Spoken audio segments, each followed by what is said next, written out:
Today I'm going to talk to you a little bit about the pre-op diet. Our pre-op diet is to help shrink the liver in order for a safer procedure to occur. Our pre-op diet we call a modified liquid diet. What this means is that it's a combination of food and fluids to help facilitate liver shrinkage.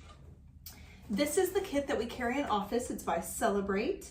And so what it includes is your protein shakes and your protein bars. So the pre-op diet is going to be 3 protein shakes a day, your main meals. Breakfast, lunch, and dinner would be a shake, and then you would have 2 protein bars in addition to those shakes.